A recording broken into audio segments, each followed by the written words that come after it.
Assalamualaikum warahmatullahi wabarakatuh. Nama saya Wiwi Oktorinda dari program studi Sarjana Terapan Gizi dan Dietetika semester 1 kelas B. Di sini saya akan menjelaskan sejarah lahirnya Pancasila yang meliputi beberapa subjudul. Yang pertama, latar belakang sejarah lahirnya Pancasila, yang kedua, pergerakan sejarah Indonesia, dan yang ketiga, sejarah rumusan Pancasila, keempat, sejarah lahirnya Pancasila, dan yang terakhir, sidang pertama PPKI. Pertama, latar belakang sejarah. Pancasila merupakan dasar negara dan juga menjadi falsafah hidup bangsa Indonesia sejak dahulu. Pancasila juga diperuntukkan kepada negara, masyarakat, dan pribadi bangsa Indonesia. Sila-sila Pancasila itu tidak terlepas satu sama lain, melainkan satu kesatuan yang bulat, baik dalam fungsi dan kedudukannya sebagai dasar negara maupun sebagai falsafah hidup bangsa. Pengertian dari kata kesatuan bulat dari Pancasila ini ialah berarti bahwa sila yang satu meliputi dan menjiwai sila-sila yang lain. Lantas, perumusan Pancasila juga dapat dijadikan sebagai pandangan hidup bangsa yang selalu berkaitan dengan kehidupan berbangsa dan bernegara. Seperti yang telah diketahui bahwa Pancasila itu juga merupakan dasar negara Indonesia, yang berarti dasar dari hukum tertinggi di Indonesia atau sumber dari segala sumber hukum di Indonesia. Hal ini terdapat pada pembukaan Undang-Undang Dasar 1945 yang merupakan naskah proklamasi Indonesia. Pancasila juga merupakan ideologi terbuka, yaitu bersifat khas dan orisinil. Kelima sila dalam Pancasila ini memang bersifat universal sehingga dapat ditemukan dalam gagasan berbagai masyarakat lain. Letak kekhasan dan orisinalitasnya yaitu sebagai falsafah dan ideologi negara. Pancasila juga berperan dalam sejarah ketatanegaraan Republik Indonesia, yaitu yang berpusat pada Undang-Undang Dasar 1945, yang benar-benar harus dijiwai oleh seluruh masyarakat Indonesia. Negara yang berpaham kedaulatan rakyat, yaitu negara tidak bisa memaksakan kehendaknya kepada rakyat karena rakyat adalah sumber dari kekuasaan negara. Sedangkan arah perumusan norma-norma hukum harus memberikan jaminan, kemudahan, dan kesempatan yang seluas-luasnya bagi rakyat, menunjukkan bahwa rakyatlah yang berdaulat.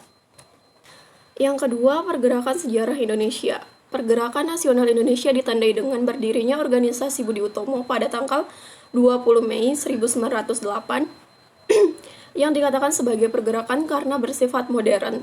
Selain karena rasa tidak suka terhadap pemerintah Belanda, adanya rasa kebangsaan dan adanya kemampuan untuk menyusun gerakan modern, terbentuknya berbagai organisasi pada masa ini juga dipengaruhi oleh faktor dari dalam dan luar negeri. Budi Utomo terbentuk karena adanya dorongan dari propaganda yang dilakukan oleh Dr. Wahidin Sudirohusodo yang menyerukan soal perluasan pengajaran untuk memajukan bangsanya dengan mendirikan studi fonds. Meskipun usaha mendirikan studi fonds gagal, namun dari sini justru lahir rencana untuk membentuk suatu organisasi.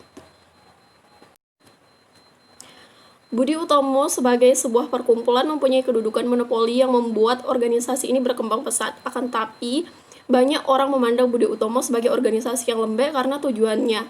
Selain itu, kemajuan pesat Serikat Islam menyebabkan mundurnya organisasi Budi Utomo. Yang ketiga, sejarah perumusan Pancasila.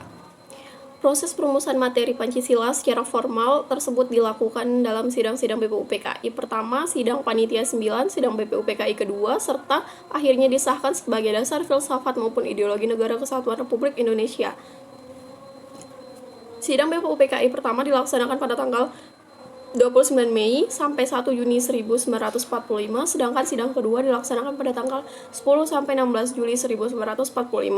Pada tahun 1947, Insinyur Soekarno mempublikasikan bahwa pada tanggal 1 Juni diperingati sebagai hari lahirnya Pancasila. Pidato Profesor Muhammad Yamin berisikan 5 asas dasar negara, yaitu kebangsaan, pri kemanusiaan, pri ketahanan, pri kerakyatan, dan kesejahteraan rakyat.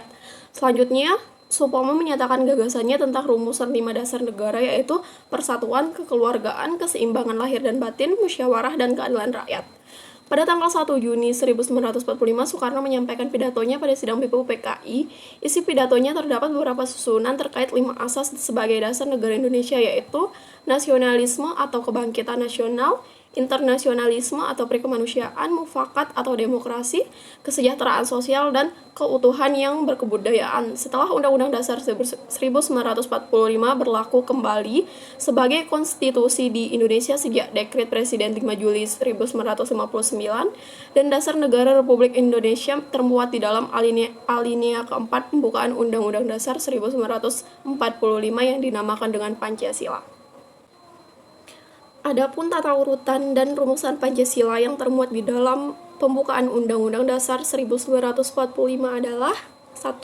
Ketuhanan yang Maha Esa, 2. Kemanusiaan yang adil dan beradab, 3. Persatuan Indonesia, 4. Kerakyatan yang dipimpin oleh hikmat kebijaksanaan dalam permusyawaratan perwakilan, 5. Keadilan sosial bagi seluruh rakyat Indonesia. Yang keempat, sejarah lahirnya Pancasila. Pada tanggal 1 Juni 1945, Soekarno berpidato mengenai rumusan dasar negara Indonesia. Kemudian Soekarno memberi istilah dasar negara dengan nama Pancasila.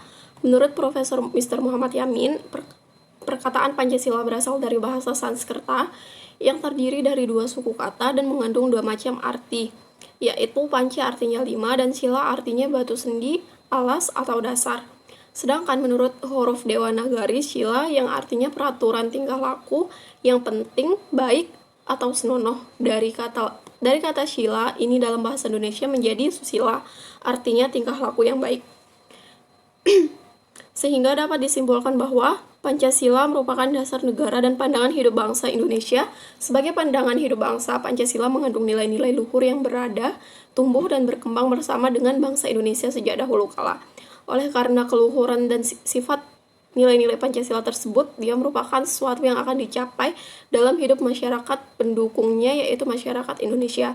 Dengan begitu, kedudukan nilai-nilai Pancasila merupakan ukuran bagi baik buruknya atau benar salahnya sikap warga negara secara nasional. Dengan kata lain, nilai Pancasila merupakan tolak ukur, penyaring, atau alat penimbang bagi semua nilai yang ada, baik dari dalam maupun luar negeri. Yang kelima atau yang terakhir yaitu sidang pertama PPKI.